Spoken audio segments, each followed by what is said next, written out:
It's been a long time, but here I am, back again, and after about a year of being stuck on the desert treasure quest, I finally managed to complete it. So, this video will all be about the quest and details on how to defeat the bosses and especially the pyramid. My stats are 10 HP, 1 defense and 11 prayer. This means I have no overhead prayers and, of course, I had to use my cannon to deal the damage without gaining any HP XP. As usual, since the interesting parts are only those relevant to beat on 10 HP, I am going to focus on those parts of the quest. So, let's get into it!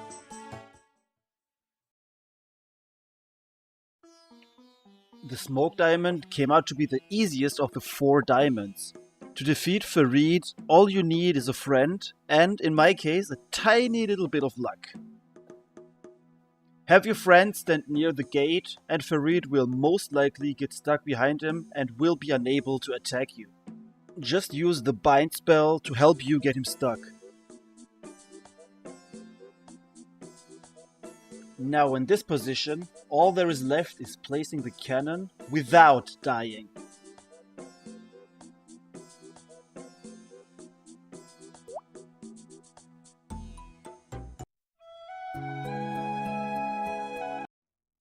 To avoid this, either don't be as stupid as I am, or use this method I found afterwards.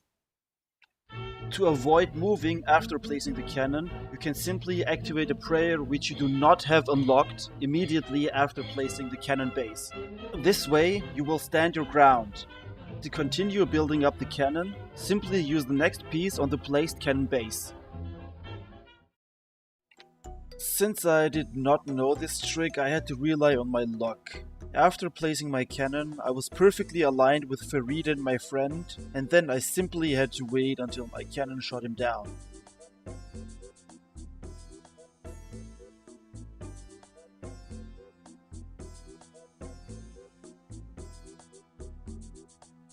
And that's it, smoke diamond done. The blood diamond is not really hard either, if you don't try to do it like I did. But first things first. Dessous has both a melee and a ranged mage attack. His melee max hit is 19, and he periodically spawns 2 bats, hitting 5 points of damage each. The key to defeating Dessous is positioning. If you are more than a tile away from him, he will simply teleport to you and you are dead. The trick is standing right next to him with the fence between him and you. This way you are close enough for him not to teleport and kill you, and he cannot melee attack you. As you can see in the clip, I placed the cannon in such a way I can stand right next to the fence and still reload my cannon. To further improve this, you can look for a spot in which the cannon will double attack the tile where Dessous is going to stand. Now all there is left to do is rest up, open Dessous' coffin and run behind the fence.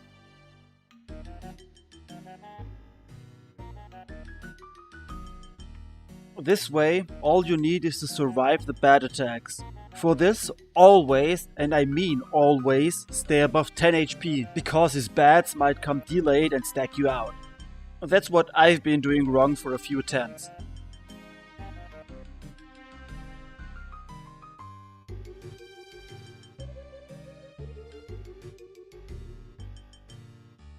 However, if you consistently eat and rest up, Dessous is not a big deal.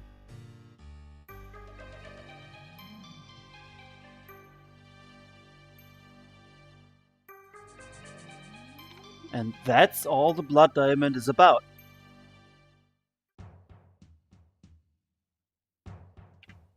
The shadow diamond has proven to be a hard one. Inside the dungeon, there are hundreds of monsters thirsting for your death, and since that's not enough, Demis will spawn in multi-combat. I had various attempts of figuring out a way to beat him, and this is what I've got. Have a friend tank the monsters in the multi-zone. After a few seconds inside the multi-zone, Demis will pop up really close to you, and you will most likely have to tank his first hit. I haven't found a way to avoid unlucky deaths here. Once Damis spawns, immediately run back to singles and try to lure Damis to the position shown here.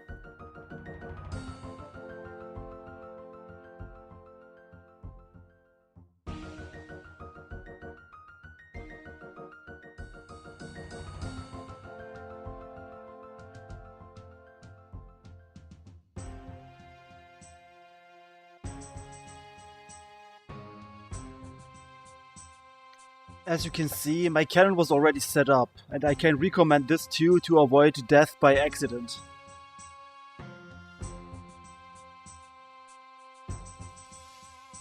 Now have your friend stand exactly on the tile where my friend stands right now. This way he will block Damis from attacking you, and you can easily safe spot Damis using your cannon.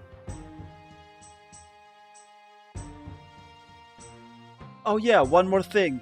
Damis has 2 forms and a ridiculously high defense.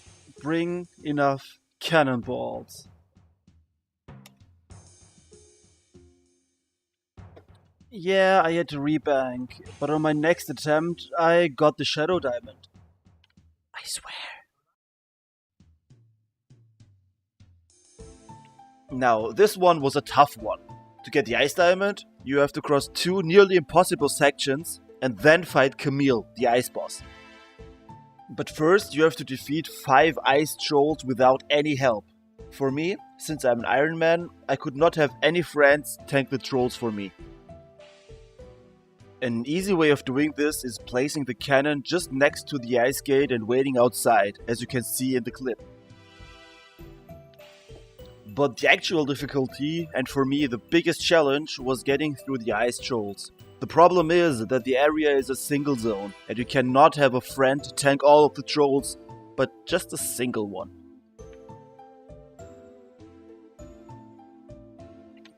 As you can see, this does not work very well, except you have as many friend tanks as there are ice trolls in the area, which is about 20 to 30. So I had to come up with another idea. I saw the video that's linked in the description, which helped me a lot during the quests, and I found this awesome method of splashing each other in PvP worlds. Since you're in combat with your splashing partner, the trolls would not be able to attack us.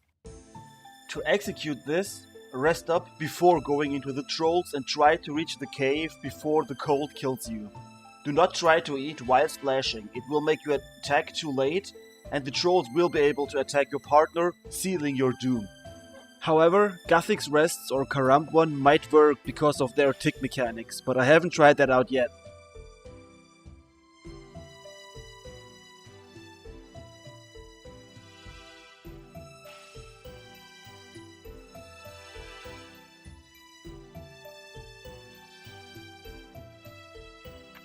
Note that inside all of the cold effect area, that's after crossing the ice gate to the trolls, you can activate a prayer that you don't have unlocked to avoid the cold effect, as I'm doing here to wait.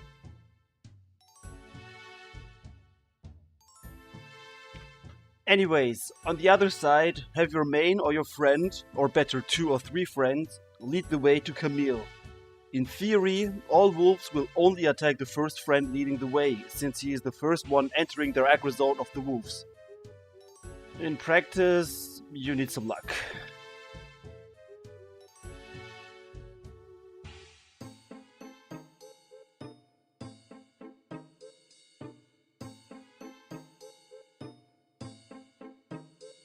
But eventually, you will hopefully have your leader successfully bring you to the end of the wolf path.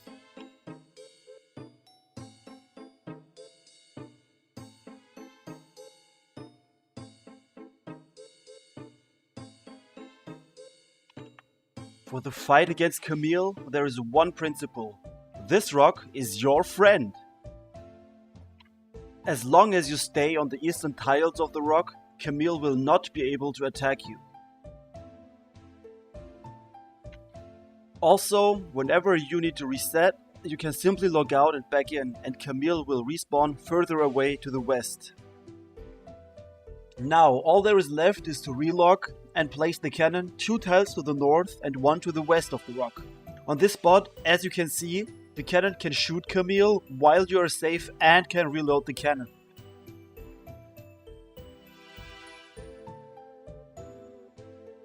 Sadly, you cannot use the prayer trick to avoid cold damage as it stops your cannon from shooting.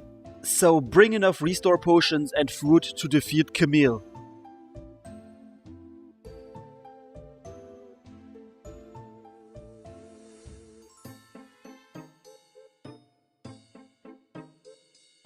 After defeating Camille, you can use the prayer trick again to avoid cold damage and falling while walking on the ice path.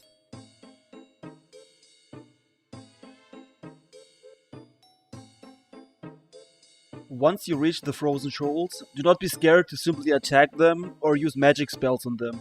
You will not gain any HP XP.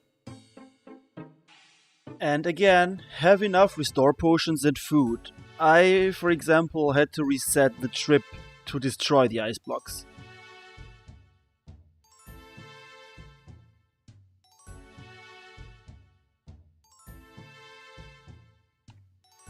For me, this took a few weeks to figure out and execute. But here is the final diamond acquired! Yeah, I'm not pronouncing that. The by far most challenging and difficult part of this quest was beating the pyramid. Simply anything inside will kill you, and many traps will almost instantly kill you because they stop movement and allow mummies to attack you. By hard and challenging, I mean that I've spent estimated 10 real hours inside the pyramid with hundreds of deaths. Since the whole pyramid is single zone, I tried splashing with a friend and kept dying to traps. I had friends tank the mummies for me, and I died to too many mummies and traps.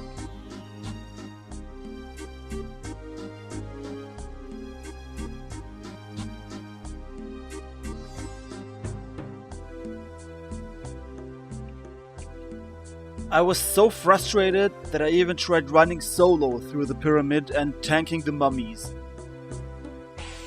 Yeah, guess what happened?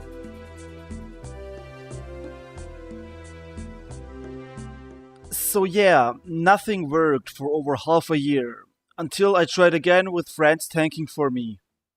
Until one day.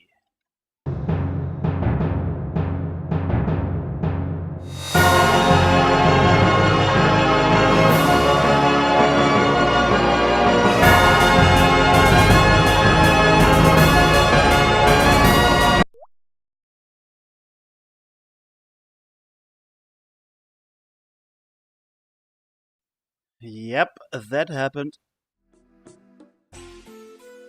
Anyways, what finally worked was having tanks leading the way.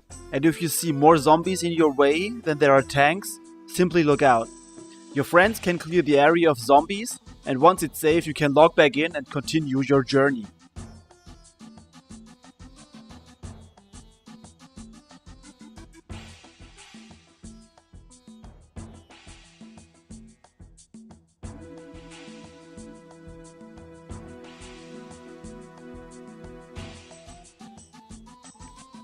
And no, I did not die to poison. Let me be lucky at least one time, goddammit. But yeah, this is Desert Treasure fucking completed.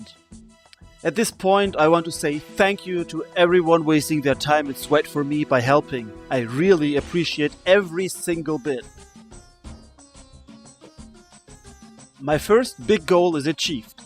Next, I'm going to get maxed out stats and gear for 34 combat, as well as black or mithril gloves. I really hope you guys enjoyed the video and that it helps you questing. See you on my next video. Auf Wiedersehen.